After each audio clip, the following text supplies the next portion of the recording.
ಕಲ್ಯಾಣ ಕರ್ನಾಟಕ ಹೋರಾಟ ಸಮಿತಿ ರಾಜ್ಯಾಧ್ಯಕ್ಷರಾದ MS ಪಾಟೀಲ್ ನರಗೋಳಿ ಅವರು ಪತ್ರಿಕಾ ಪ್ರಕಟಣೆ ಮೂಲಕ ಉಪವಾಸ ಸತ್ಯಾಗ್ರಹ ಕೊಡ್ತೇವೆ ರಾಷ್ಟ್ರೀಯ ಹೆದ್ದಾರಿ ಕಚೇರಿ ಮುಂದೆ ಅಂತ ಹೇಳಿದರು.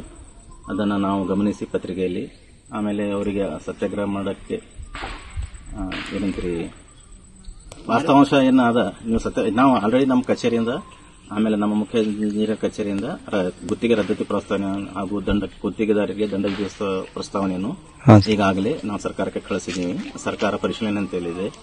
ಸರ್ಕಾರದ ಪರಿಶೀಲನೆ ಮಾಡಿ ಅದನ್ನು ಅನುಮೋದನೆ ಆಗ್ತದೆ. ಅದ್ರ ಸಲುವಾಗಿ ಒಂದು 15 ದಿವಸ 20 ದಿವಸ ವೇಟ್ ಮಾಡಿರಿ. ಆಮೇಲೆ ಮುಂದೆ ನೀವು ಇದು ಲೇಟ್ ಆಯ್ತು ಅಂದ್ರೆ ಅವಾಗ ನೀವು ಸ್ಟ್ರೈಕ್ ಮಾಡಬಹುದು ಅಂತ MS ಪಾಟೀಲ್ ಹೇಳಿದ್ವಿ. ಸರ್, ಈಗ ಎಷ್ಟು ದಿನ ಒಳಗೆ ಚಾಲು ಮಾಡ್ತೀರಂತ ಹೇಳಿದ್ರೆ ರದ್ದತಿ ಪ್ರಸ್ತಾವನೆ ಆಗಿದ್ಮೇಲೆ ನಾವು ಹೊಸದಾಗಿ ಮತ್ತೊಮ್ಮೆ ಅಂದಾಜು ಪತ್ರಿಕೆ ತಯಾರು ಮಾಡಿ ಅಂದಾಜು ಪತ್ರಿಕೆ ತಾಂತ್ರಿಕ ಅನುಮೋದನೆ ಸಿಕ್ಕ ನಂತರ ನಾವು ಟೆಂಡರ್ ಕರೆದು ಇದು ಒಂದು 3 ತಿಂಗಳ ಟೆಂಡರ್ ಪ್ರೊಸೆಸ್ ಆಗ್ತದೆ.